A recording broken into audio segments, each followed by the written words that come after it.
Well, good morning, ladies and gentlemen. Let me first of all wish you and your family very happy New Year. This year, 2015, just began with not too bright global economic forecast. Uncertainties, a lot of uncertainties still hanging over the global economy. Certainly, the Eurozone area is no exception. In fact, there are various uncertainties and the risks still remaining in the region. On January 25th, Greece will have election. And in that regard, people even talk about the Grexit.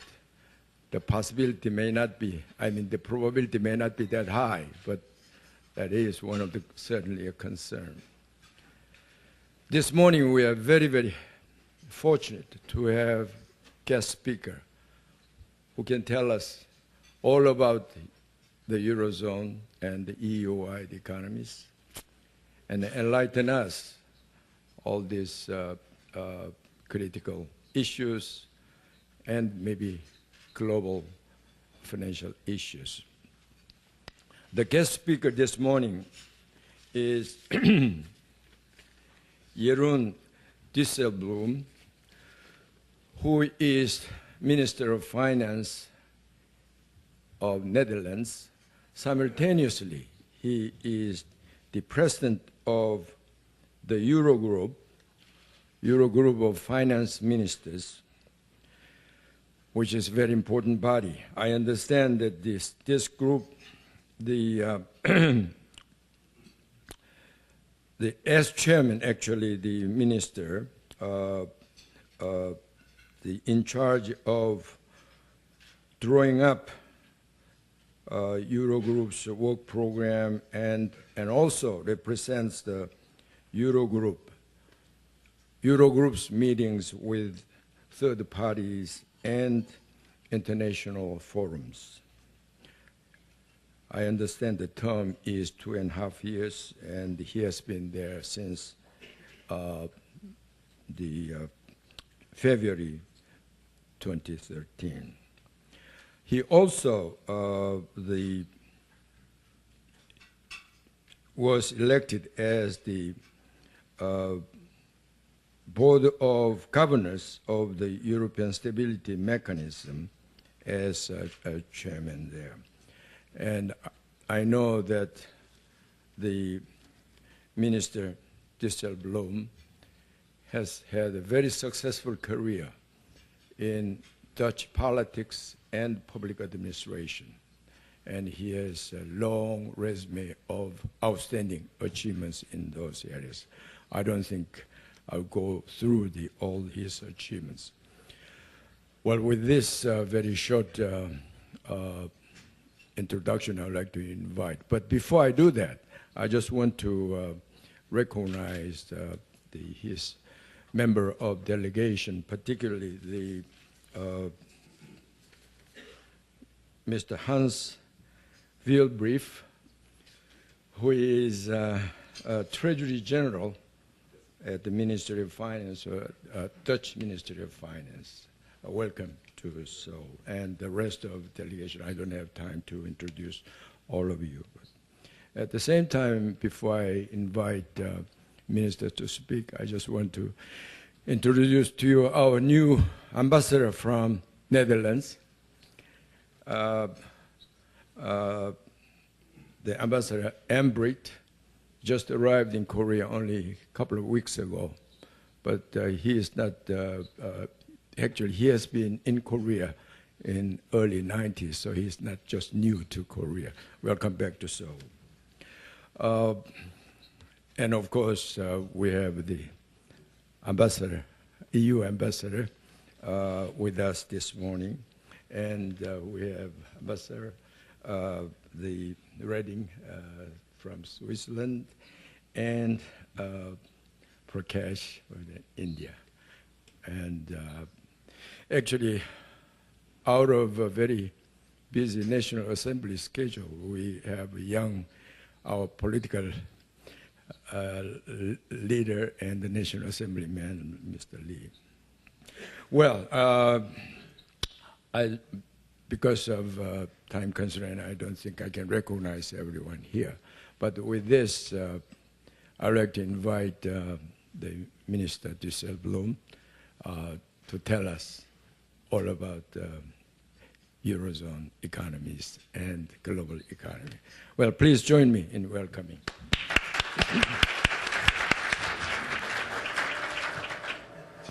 Good morning. Maybe I'll just wait until the screen has gone up. Good morning, ladies and gentlemen. Mr. Chairman, thank you very much for your introduction, and thank you very much for the opportunity to speak to you today. It's a great pleasure to visit your fascinating country, which is a first-time visit for me in the beautiful city of Seoul. It's a comforting notion that even though we are in very different corners of the world, there is, I think, a deep understanding between us.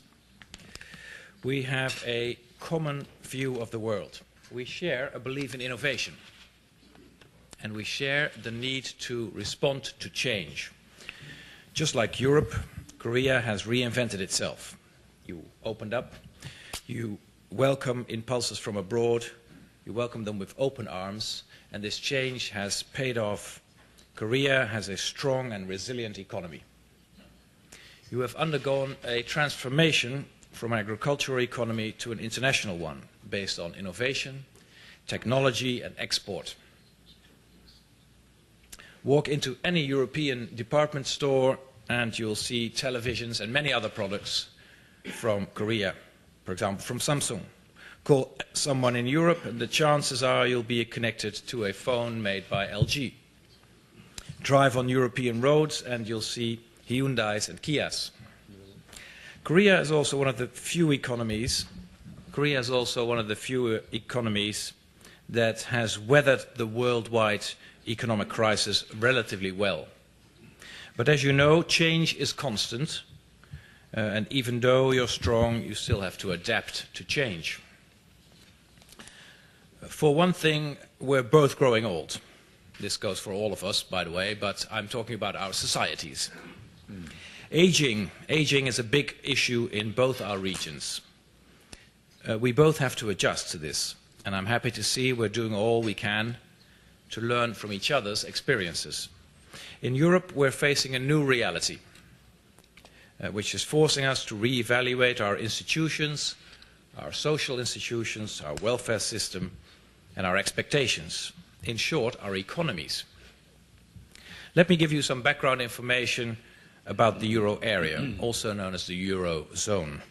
It consists of those European countries that have adopted the euro as their currency. And as of the 1st of January, this is 19 countries, where on the 1st of January, Lithuania joined the Eurozone. Sharing a single currency means that euro area countries must coordinate their economic and fiscal policies closely, much more so than other EU countries. Euro area finance ministers therefore meet every month in the Euro group, and at these meetings we coordinate our policies, we take the necessary steps to promote financial stability. And we also discuss on a monthly basis all issues of common concern for the management of the single currency area. Today I would like to discuss with you where the euro area now stands and what is needed going forward. First, let me briefly touch on our very recent experience during the financial crisis. I'm aware that your country has shown great resilience after the financial crisis of 2008. You felt the impact too, but have managed to recover very soon. In the euro area, the crisis revealed a number of structural weaknesses in our economies and in the governance of the currency union. Our crisis response has focused on addressing these shortcomings. First of all, the crisis revealed weaknesses in the European supervision of banks. Now, these have been vigorously addressed. The creation of a banking union within about a period of a year and a half has been a key achievement in restoring our banking sector to health. To start with, a common European supervision was established. The European Central Bank exercises direct or indirect supervision over all euro area banks. This enables us to apply the same standards to all banks and reflect the fact that many banks operate across European borders. We've also created a European resolution mechanism in case a bank gets into trouble. This provides clarity on what happens if a bank fails and prevents bank problems from infecting sovereigns and vice versa, reducing the risks for governments and taxpayers. Finally, only 2 months ago, the ECB completed a comprehensive assessment of the 130 systemically relevant banks under its direct supervision. These banks have undergone an asset quality review and a stress test, and over the coming months, banks will have to improve their balance sheets further where necessary. This thorough exercise has fostered transparency about the conditions that our banks are in, and it has generated confidence that the European banking sector is getting stronger. Second, euro area countries have been under pressure to get public finances back in order. The crisis also revealed shortcomings in the European rules for governing fiscal policy. So from the moment the crisis started, the sustainability of public finances in a number of countries was tackled with great urgency. We've had to pursue a strategy of strengthened fiscal discipline and budgetary consolidation. We had to tighten our budgetary rules.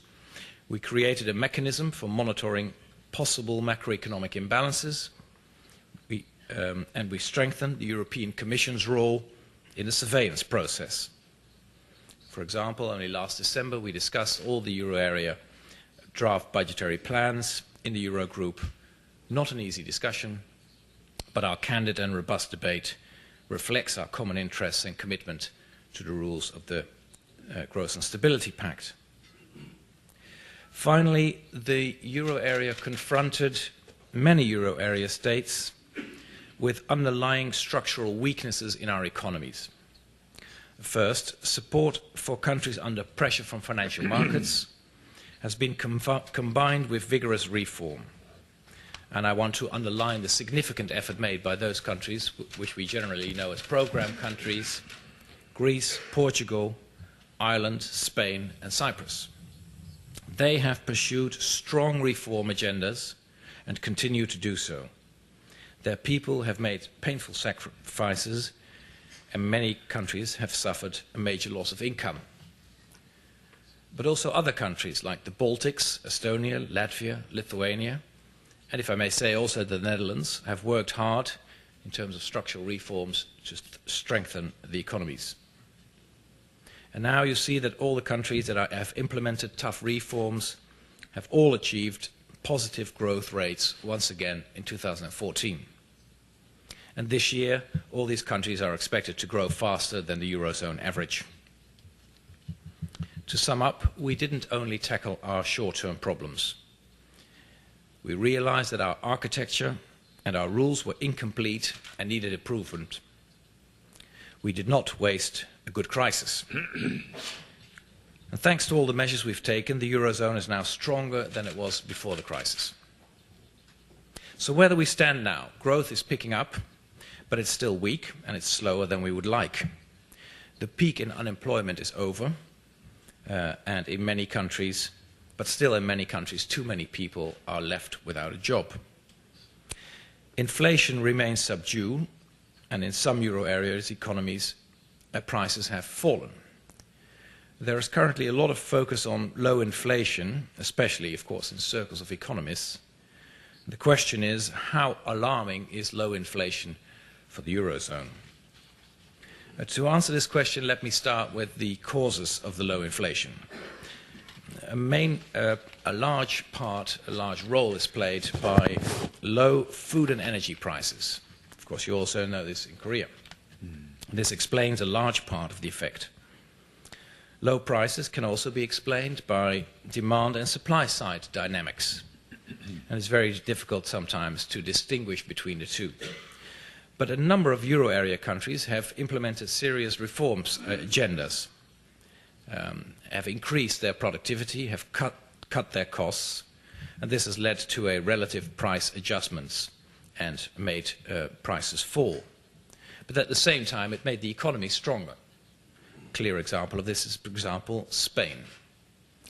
In itself, the necessary and successful effort made by these countries to gain lost ground in terms of competitiveness is a positive development.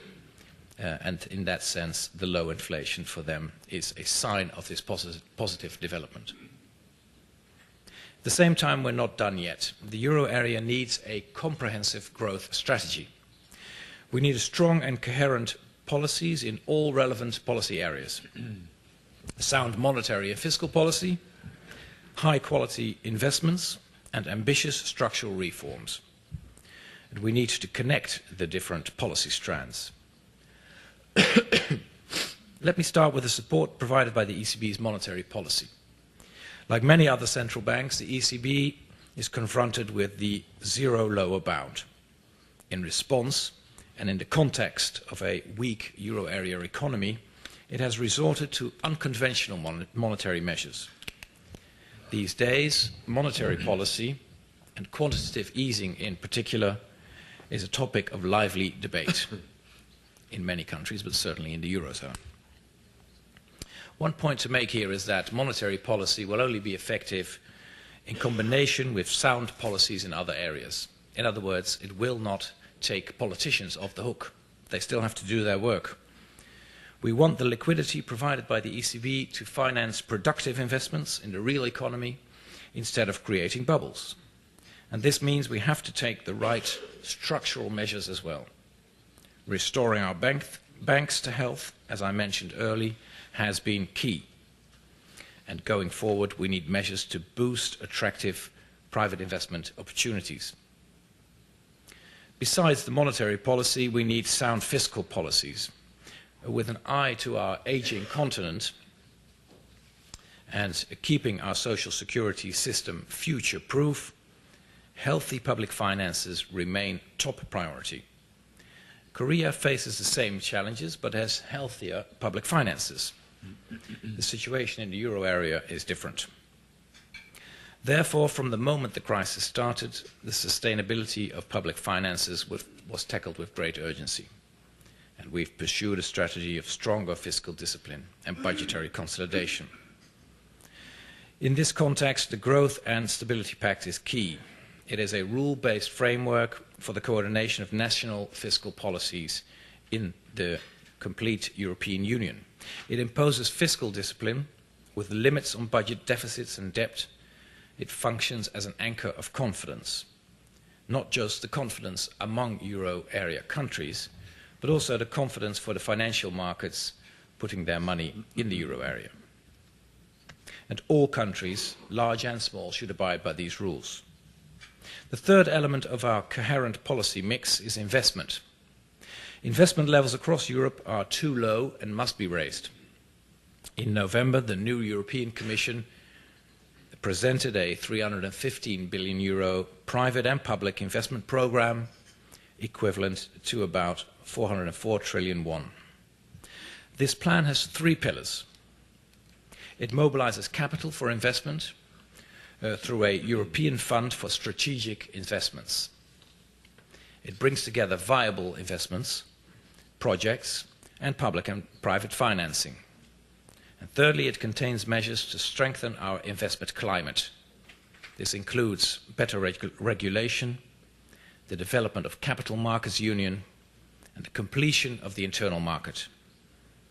In particular, the digital agenda and energy grids offer opportunities for private investments. So we need to increase investments in Europe.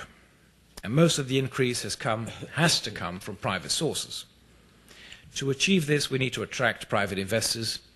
And companies' confidence in our growth potential will increase if we vigorously implement ambitious structural reforms at both the European and national level. And therefore that would be my priority. This brings me to the final policy strand, structural reforms.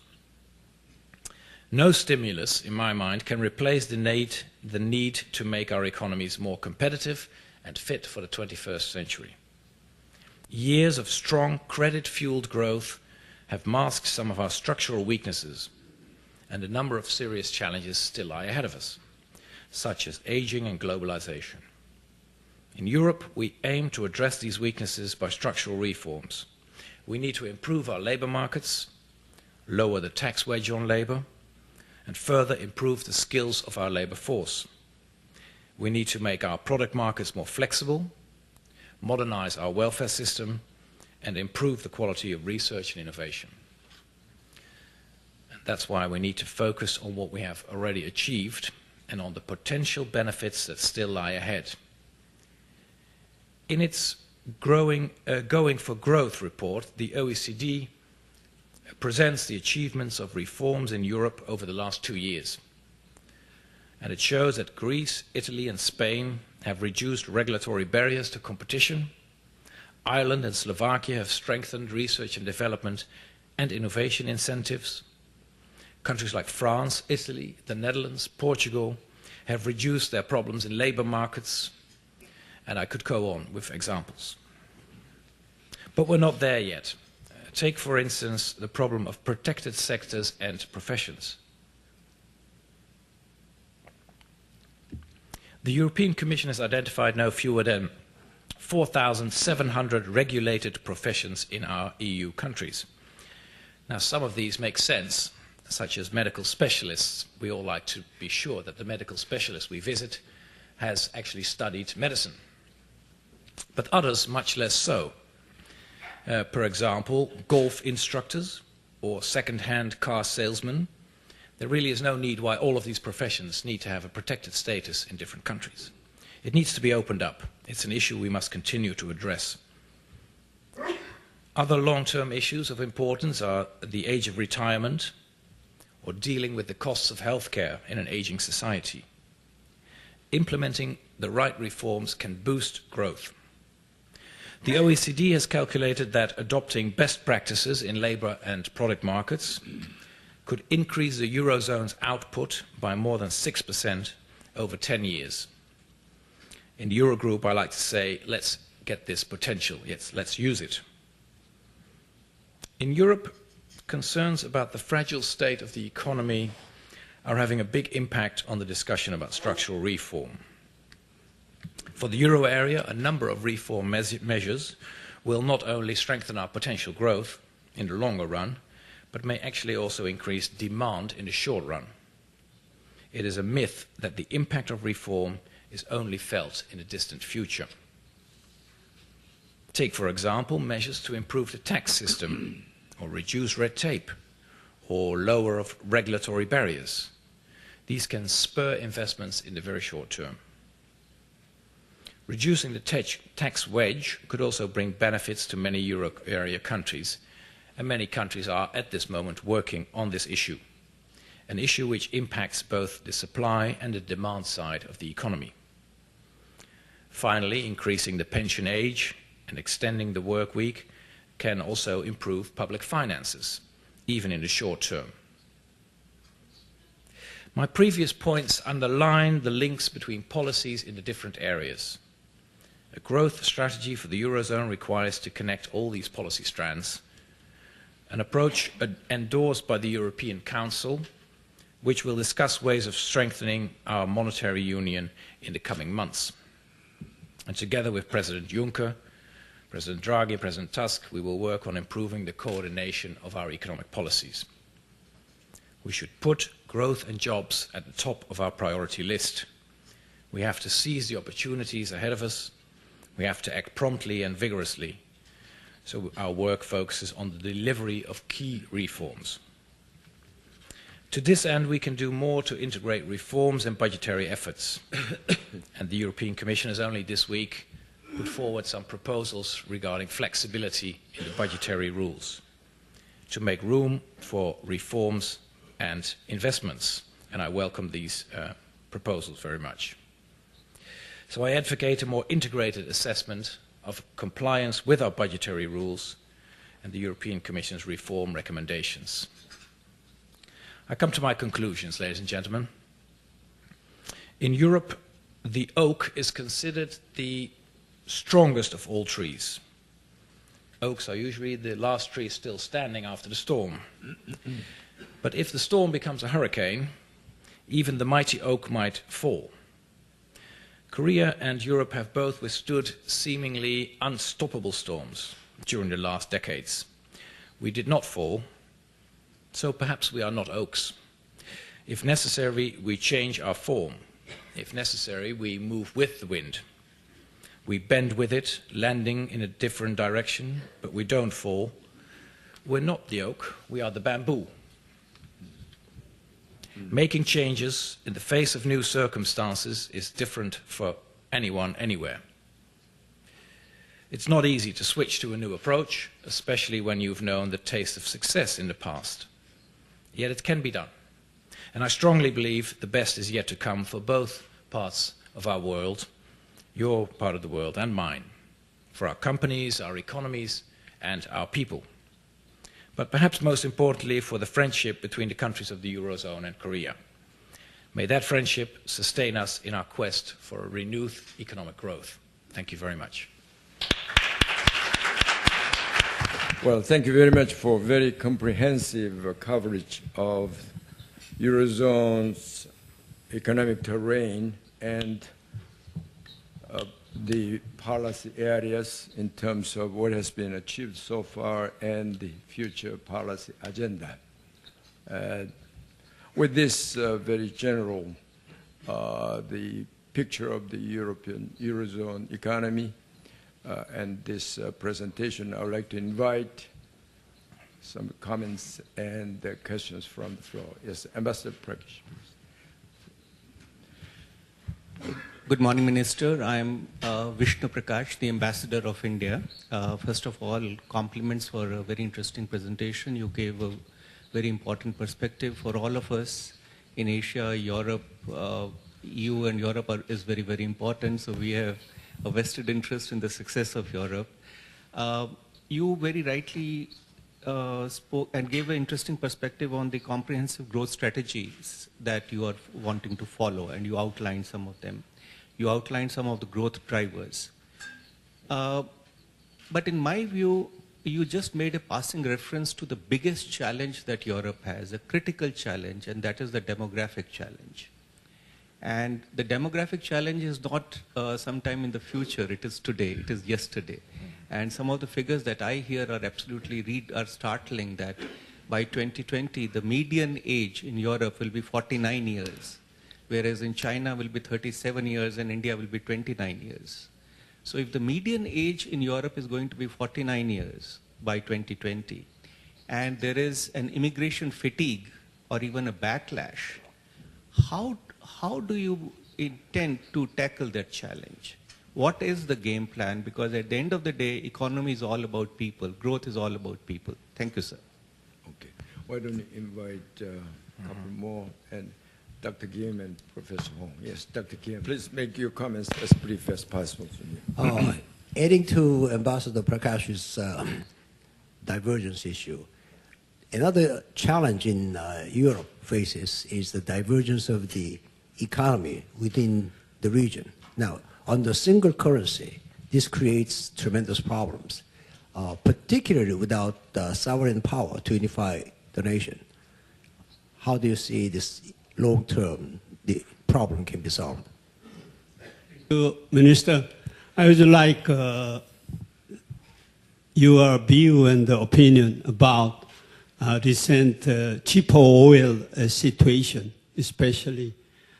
We know you have relied on import from Russia, and especially in the gas and these things. Also, now U.S. is trying, and the EU also trying to expand EU energy trade between EU and U.S. So how do you foresee and how do you evaluate generally as a EU's position? Is it beneficiary for EU, or is there some more expensive situation? This will be my point, and I would like to hear from you. Thank you. I'm not sure. Is it on? Yes, it's on. Thank you very much for your questions. Mr. Ambassador, you made the point about demography. I did touch upon it in my speech, but of course I didn't go into the precise type of measures that are needed. I think the approach has to be along a couple of lines. First of all, we have to look at what potential still lies in our labor force. For example, the participation of women in a number of countries in Europe can be brought to a higher level. This could be a strong complement in the labor force. In the north, in Scandinavia, and in my country to some extent, the participation levels are still quite high, already quite high. But a number of other countries, there is a lot of potential there. Secondly, I believe that the raising the retirement age is part of this approach. We cannot allow people to retire, which was quite common and still is quite common in a number of countries, even before the age of 60. There are still early retirement schemes in some countries which are very costly, costs that have to be borne by the working people. People retire still too early. A lot of work has been done in Europe. In a number of countries, retirement age has risen. And in my country, we have brought it up from 65 to 67 and now connected it to life expectancy, which will continue to go up over the future. Also, part of the approach has to be productivity, technology, the use of robots. It's inevitable that we will replace a part of what the present workforce by robots and new technology. And I think the potential there is quite large. You also spoke about migration. Migration is always interesting in the short-term shortages in your labor markets. But for long-term demographic issues, I'm not sure that it is the right solution. Our Economic Planning Bureau, the CPB, has once shown that many groups of new migrants within 1 or 2 generations take on the same replacement rate, reduce the number of children they have also. And so in very short time, the effect of this is once again faded away. I do think that there will be room for immigration in Europe, notwithstanding some of the tensions that causes sometimes.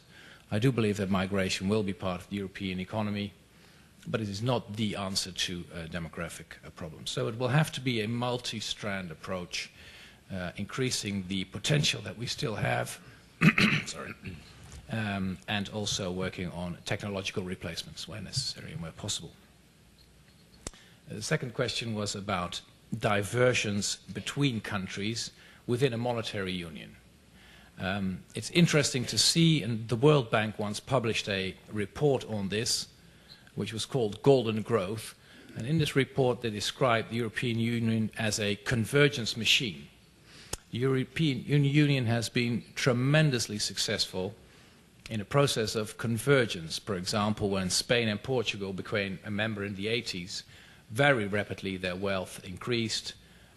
They were supported by the EU in terms of, for example, investments in infrastructure, and in a very fast pace. The difference between, let's say, the level of wealth on average in the EU and those new member states disappeared or became a lot less. The same happened with Eastern Europe after the fall of the Berlin Wall. In quite a rapid pace, this convergence of the Eastern and Central European countries towards the EU average took place. And Poland, if I may say so, Mr. EU Ambassador, is a very strong example of this, a very successful economic process. But this process of convergence has actually stopped due to the crisis, and we need to get that restarted. Now, what are the options that we have to deal with differences in economies and in phases of the economy if you don't have the, if you will permit me saying so, the easy option of devaluation of monetary policy per country? There is a famous Dutch economist, Willem Buiter, who always makes the joke, if devaluation was sound economic policy, then Zimbabwe would now be a very rich country. The point is here that by monetary policy, by fiscal policy, by interest rate policy, you can have an effect, absolutely. But the question is always, will it be sustainable? Will the economic effect of this kind of stimulus be sustainable? And therefore I feel that adjusting structural differences between countries, taking away structural shortcomings in our economies, that is the crucial path forward. The ECB has been very, to finalize my answer, the ECB has been very supportive of our economic recovery process. I'm sure that they will maintain to do so within their mandate, and given the low inflation, they may consider taking extra measures later this month. And therefore they will, for all the countries, be supportive. But the key issue is there really to restart the convergence process and structural reforms, different per country. Some we share, some are different, are necessary. The third question was about energy, low energy prices, the situation in Russia, maybe also the crisis in the Ukraine has an effect. I think in general terms, low energy prices will be beneficiary for the Eurozone. Actually, the situation of the very low energy price, the low level of the euro, but also the low inflation has a number of positive effects on our economic recovery. In terms of export, the low position of the euro is positive. For domestic demand, low energy prices and low inflation are positive. So you'll see domestic demand picking up in all European countries, which is of course also important for Korean exports to the Eurozone. So in general terms, I think that there will be a positive effect. Some economists have calculated it at in potential an extra full percentage point growth for the Eurozone this year. Of course, the year is young. We don't know what will happen with energy prices, etc. But there is potential extra growth there.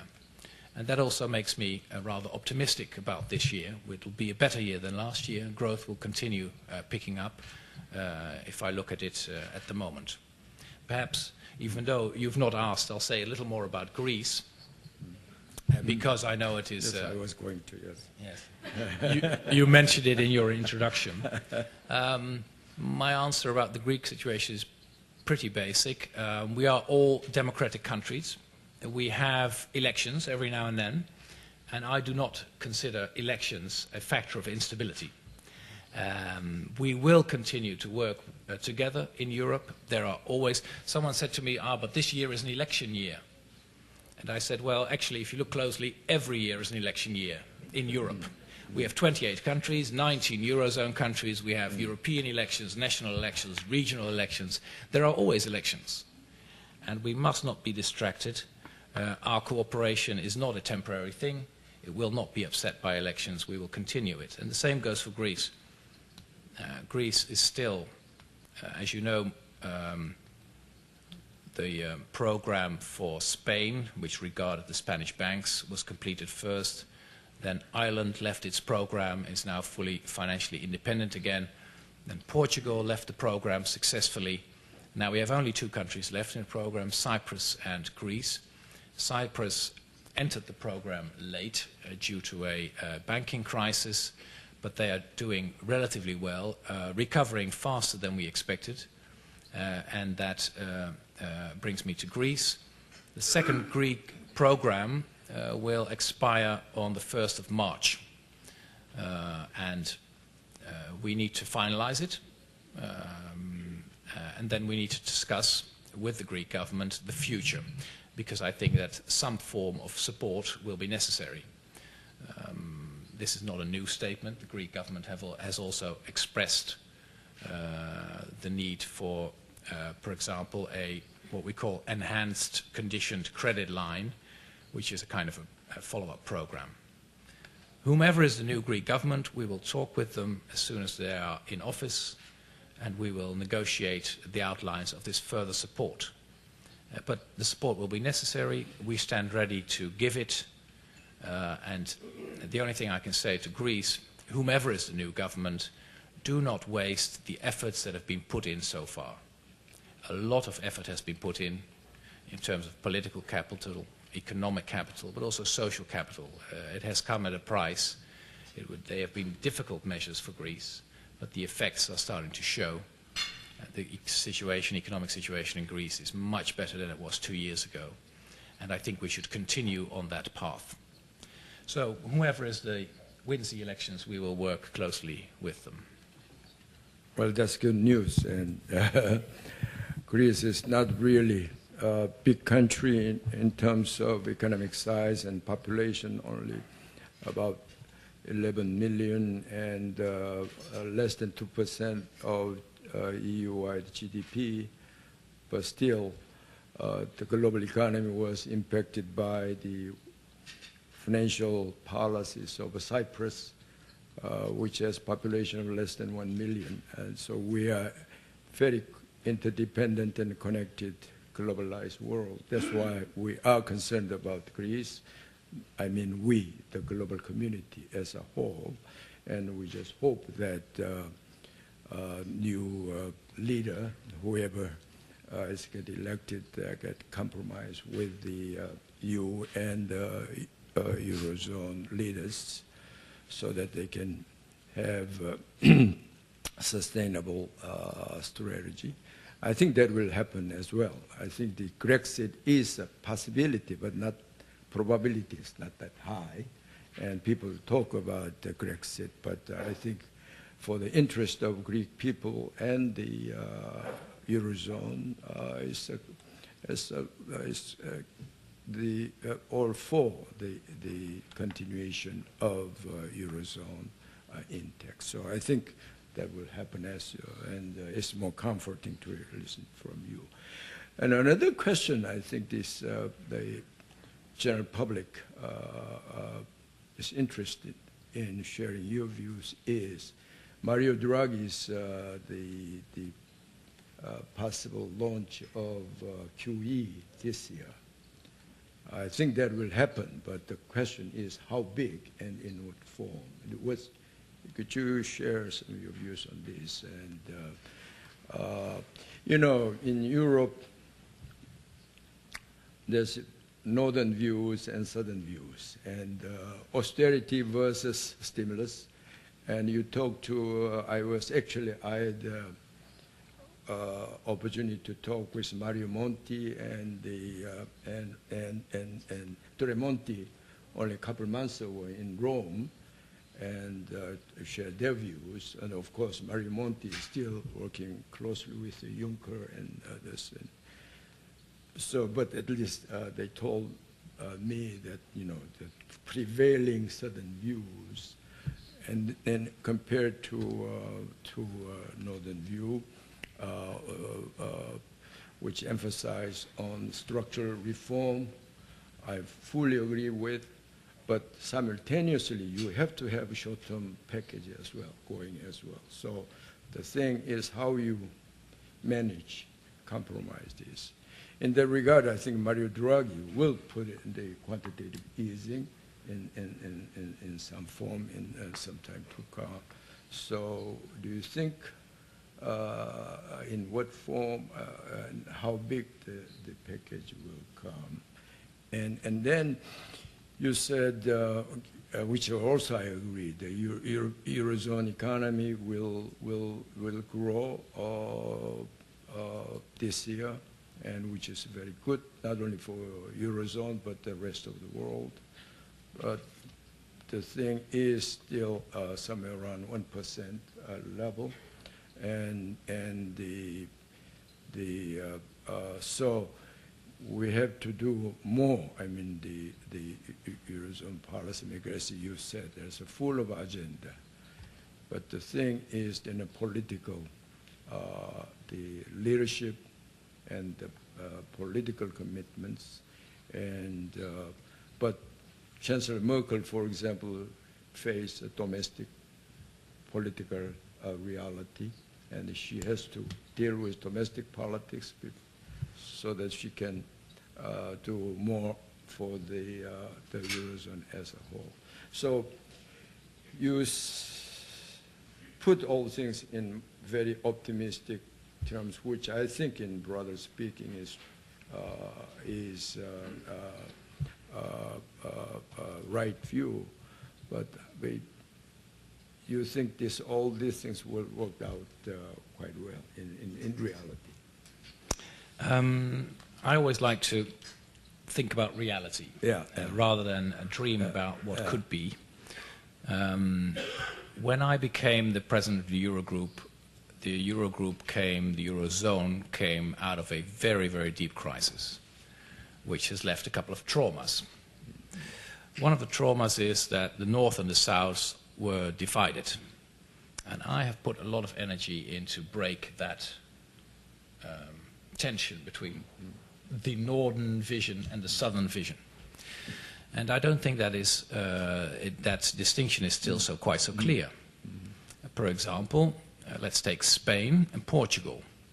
These countries have not only put their budget right, which they had to regain the trust from financial markets, it was inevitable, but also they did some major reforms in their economies, in the way government functions, in the way markets function.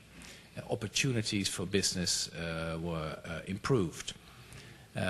Those countries are now one of the strongest advocates for getting reforms done. If you talk to the government in Madrid or the government in Lisbon, they will tell you how committed they are, not because they have to, because they don't have to anymore. The program has expired. How committed they are to this approach, and how they are convinced that pushing through the structural reforms and dealing with the underlying problems which were there before 2008, they are not new. They are long-term issues in the Spanish economy, in the functioning of the labor market, etc. And how dealing with that will give them a better competitive position. So there are different approaches, not along the lines of north-south, but right across Europe. Interestingly enough, those countries that have been very offensive in their structural reforms, a number of the program countries, but also the Baltics, the Netherlands, if I may say so, all of those countries that have been very determined to get things done have returned to growth and are now leading the pack of the European countries in terms of growth. And I think that is an important indication of what is necessary for those countries that are at the back of the pack. Italy is still in a recession, has had negative growth last year. And luckily, the present government, the Renzi government in Italy, is very determined to get some of those reforms done that have been postponed for a very, very long time in Italy. We have to be fair about this, and the Renzi government is fair about it. And they are now very aggressive, pushing through labor market reforms, institutional reforms, reforms of the legal system, also very important for companies who want to invest in Italy. So I think that is the crucial approach. On QE, I have to respect the independence of the ECB, so I cannot tell you what they will decide. I cannot even tell you what I think that they should decide. It is up to the ECB. All I can say is that the ECB has been very supportive, accommodative in their monetary policy to support our economic recovery. Given the present situation of the low inflation, possibly they will do more. The long-term outlook of inflation is gradually going down, and that could be a reason for concern for them. But once again, if you look at the core inflation in the Eurozone, taking out the energy price effect, if you look at the core inflation, it is stable and it actually has gone up a little over the last period. But it is up to the ECB to consider what is necessary. The size of it, I think that President Draghi has given us an indication. He talked about extending the balance sheet of the ECB, once again with 1,000 billion euros, going back to the level which I think the ECB had in 2012. I think that is the explanation that he gave. So he feels that that would be the right approach. How it will be done exactly, and what timing, and what type of instruments and approach, we shall have to wait and see. Okay. Yes, National Assemblyman Mr. Lee. Hi, Jae Young from the National Assembly. Thank you very much for this morning's lecture. Two questions.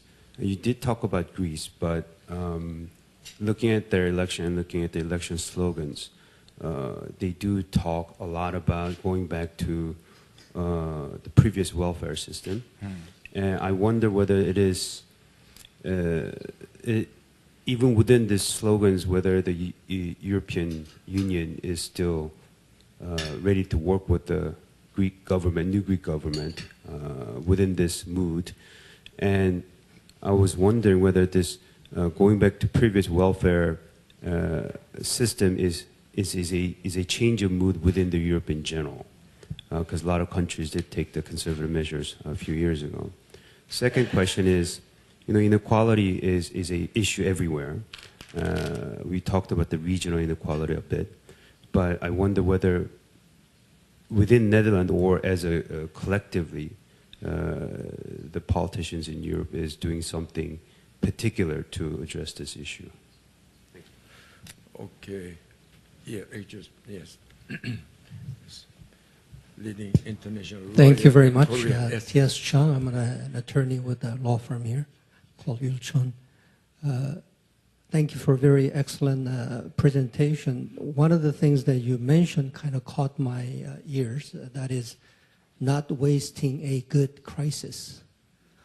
You also began your speech by complimenting Korea for dealing with the global financial crisis relatively well. But the flip side of it, I can't escape the feeling that Korea may be wasting a good crisis. In comparison to what it has done in response to the 97-98 crisis, I think after the global financial crisis of 2007-2008, Korea has not really done a very good job of structural reforms.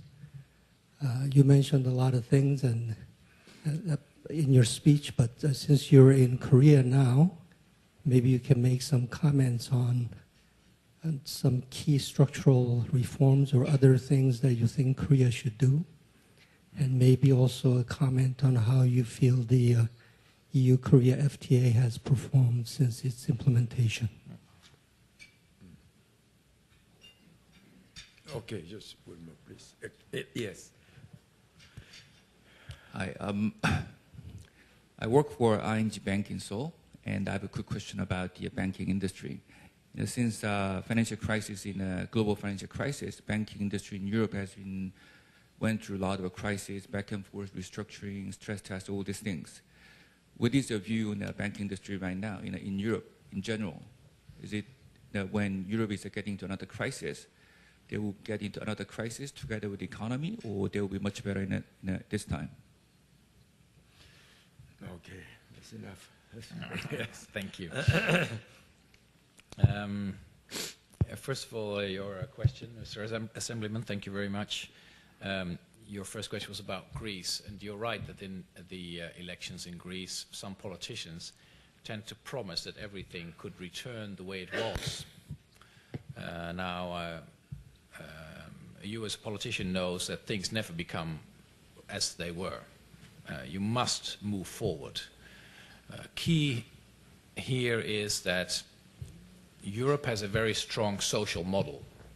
And when you ask about reforms that could be valuable for Korea, I think, for example, developing a pension system, which I think your government is taking on, is an important element in strengthening the economy. So Europe has this strong social model, which I think, I'm a social democrat, I think is very valuable, and I think we must maintain. But you must always adjust it to new challenges, changes in demography, changes in your economy, and at all time you need to be able to finance it. You cannot maintain a social welfare system, expand it, without having the structural ability to pay for it. And that was the situation in Greece. So Greece has adjusted its welfare system to, let's say, the new economic reality. The key issue now is to lift the economic reality and lift once again the welfare, the wealth in Greece, and then the welfare system can follow.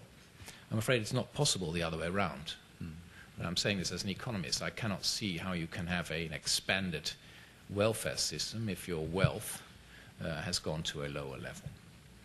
Of course, I cannot decide about politicians' slogans, but all of us have to deal within these margins of the reality. And therefore, some politicians may have to compromise after the elections. Your second question was about inequality. It is a lively debate in Europe, thanks to the book of Piketty.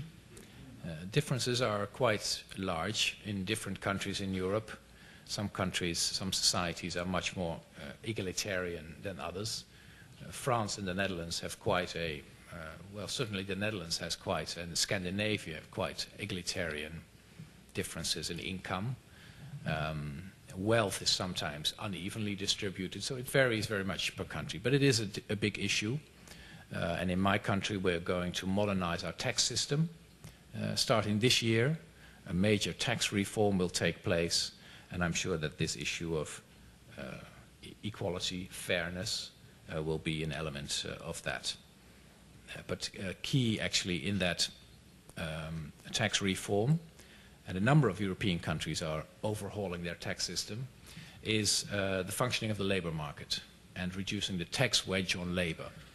And of course, if you take away the tax pressure on your labor force, you may have to increase the tax pressure on other elements of wealth in your society. So that's where the inequality issue comes in. But it varies per country. You asked about structural reforms. I already mentioned, I think I spoke to Minister Choi yesterday, and he told me what Korea is considering or has started in terms of pension system. I think this is very important. Another issue which is, of course, important is always a risk we have to take into consideration is the real estate market and house prices. You have to make sure that households, that common people, working people, are able to afford a house. And are able to build up a pension or to have a pension. These are elementary issues for any economy, for households, and will also open up their purchasing power over the course of their life. If you have to reserve a lot of money for your pension system, that takes away spending power and consumption in the short term. So that, I think, is an interesting issue.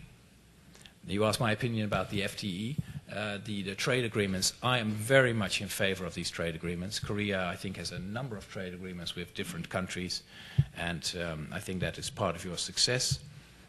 Europe is now talking, the ambassador knows more about it, is talking with Japan and with the US. We already concluded a trade agreement with Canada, which has to go through Parliament in Europe. But I think this is a crucial element of finding more potential growth. I strongly believe in international trade. I think it can improve both of our economies. Mm-hmm. If there are issues in the FTA between Korea and Europe to improve it, I certainly am, and we are very open to discuss those issues. The final question was about the banking sector and my view of the banking sector. I think that the European banking sector has improved strongly. First of all, because a lot of national governments had to intervene. Some banks were closed, some banks were restructured. New capital was put in forcibly by governments. For example, in the Netherlands, we had to nationalize 2 of our banks, 2 of the 4 largest banks. We will also privatize them again over the coming years. And on top of that, the simple fact that the banks knew they would be taken through the assessment by the ECB, proactively the banks immediately started going back to market, restructuring, taking their losses, etc. And all of that has been a great improvement. We're not there yet. A number of banks still have to do more, and the capital standards, the Basel III standards, which have been translated into the Capital Requirements Directive 4 in Europe, they will gradually go up over the next couple of years. So it's being phased in. In other words, all of the banks will gradually have to improve their capital standards. We're not there yet, but we are certainly in a much, much better situation than in 2008, 2009. I think that a healthy banking sector, but I'm sure you would agree, is crucial for economic recovery. Our companies need financing in the European situation. The corporates are, certainly the SMEs are very dependent on bank financing. Actually too much in my mind. I think it's important. That's why I mentioned in my speech the Capital Markets Union. We need to open up also financing outside the banking channel. But the banks are in a much better situation, and I think you will see this year the credit flow increasing throughout Europe. Well, with this, I know there are more questions and comments since it is a rare opportunity to have you here. But we have to let the minister go. He has other schedule, and he has a couple of interviews with major media schedules. So we have to end this very useful and the discussion here. We talked about politics and Greek politics. I think it was, I remember the former, the Soviet Union, the Khrushchevs of the saying about the election in democracy. And he said politicians would promise building a bridge where there's no river. Even there's no river, and they will pledge build the bridges.